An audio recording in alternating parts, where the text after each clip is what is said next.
Hello, today's lesson is 3.DIII.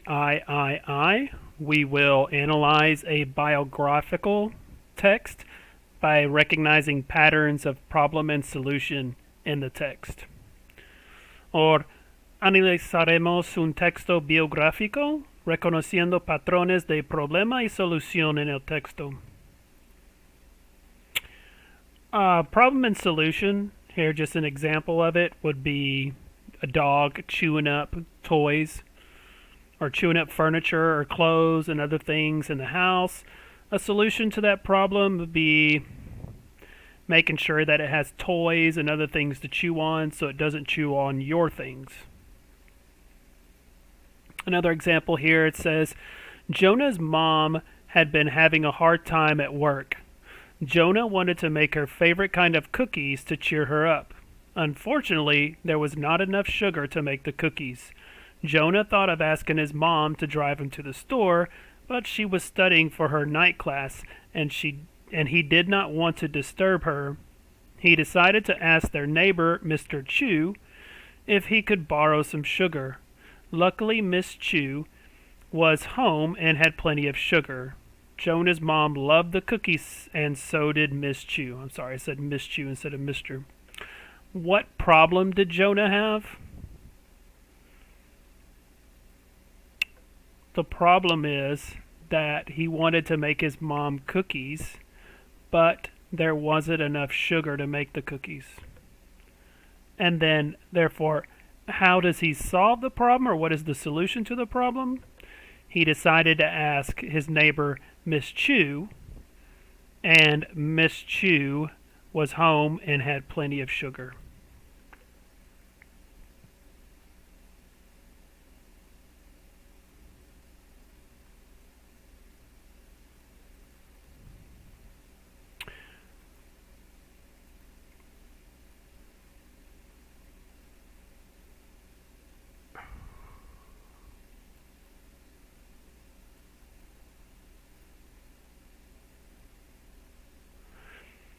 Like I said, the text that we're going to read is a biographical text, which is a text that's about someone's life.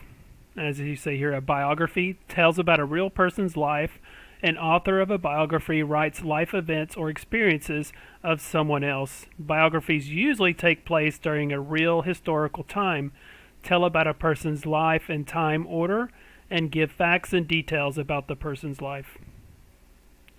The story we're reading is about Wangari Mati. She won the Nobel Peace Prize in 1980, I believe it was. And here we are in Texas. And this story is from Kenya. That's here in Africa. One of the popular themes in this story is going to be deforestation. I'll put the video there in the link in the Google Classroom so you can watch it. Just remember that deforestation is the tearing down of trees in different parts, or just cutting down all the trees. Deforestation.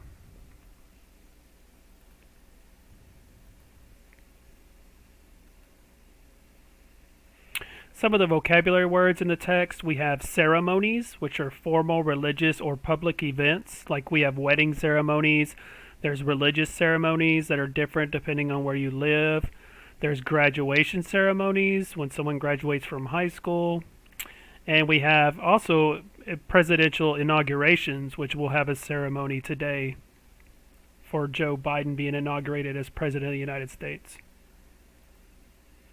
Traditions are customs or beliefs passed down among a group of people. It's a tradition that we celebrate Cinco de Mayo by dressing up in traditional Mexican dresses. Also, it's a tradition to celebrate Christmas with a Christmas dinner. There's other types of traditions that people celebrate all over the world. On the highlands of Africa, near forests and plains, and a huge salt lick, Wangari was born. The face of Mount Kenya smiled down on her. People told stories of how in the old days sometimes the sun shone too bright, too long, and droughts came. Creatures suffered, plants wilted, people fought. So the men held ceremonies under the magumu, the spreading sacred fig tree, and the skies blessed them with shimmering rains to slake their thirst and water their farms. Village elders placed staffs from the fig tree between angry men, and enemies became friends. Wangari listened to these stories. That's how she came to love and respect trees. That's how she came to be wise in the tradition of her family and village, of her country and continent. When Wangari grew up, she worked in the city, but she always remembered her roots. She planted trees in her backyard and sat under them to refresh her body and spirit. Using details from the text, explain why Wangari came to respect trees. One day a poor woman came from the western valley to see the wise Wangari. Her children peeked out from behind her at the smiling woman in bright blue cloth with squiggles all through it, like tadpoles squirming in a pool. I have too little food to feed my family, said the poor woman.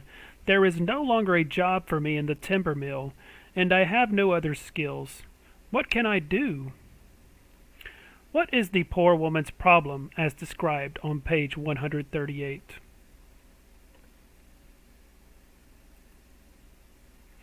Wangari took the woman's hands and turned them over. She took the children's hands one by one. These are strong hands. Here are seedlings of the Mubiru Muru tree. Plant them. Plant as many as you can. Eat the berries. Dayu Nuyumba. Peace, my people. The woman and her children returned home and planted trees with their strong hands one by one. In the years to come, when flowering seasons was over, the family ate the shiny round fruits. They shared with their neighbors, who carried home the seeds, planted them, and grew their own Mubiru Muru trees. Explain how Wangari solves the woman's problem on page 139.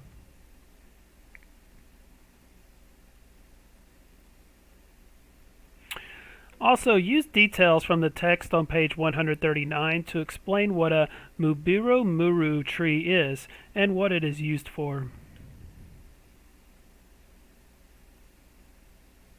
Another woman came to the wise Wangari as poor as the first. This one traveled from the mountain in the south. Her daughters stood beside her, thin as ropes. My daughters and I walk hours every day to find firewood to cook with, said the poor woman. It takes so long. We have no time for anything else. What can I do? Wangari took the woman by the arms. These are strong, she said. Plant a tree. Here are seedlings of the mukinduri. This tree makes good firewood. Plant as many as you can. Dayu Niyumba. Peace, my people. Explain the woman's problem on page 140. What is a mukinduri? What is the tree used for?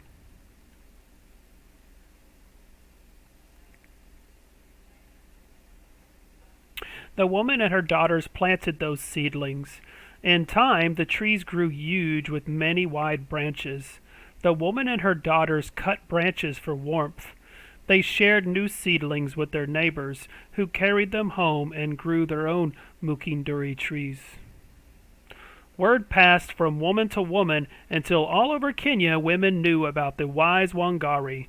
They came to her from every direction, one after another, as the years went by. So I'm going to add a question here.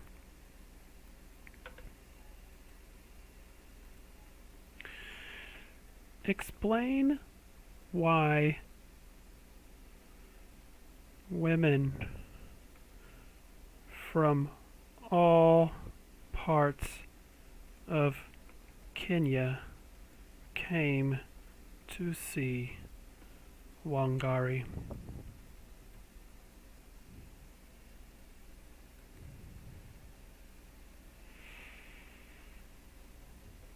That's it. Don't forget to do the assignment in the Google Classroom. Thank you. Goodbye.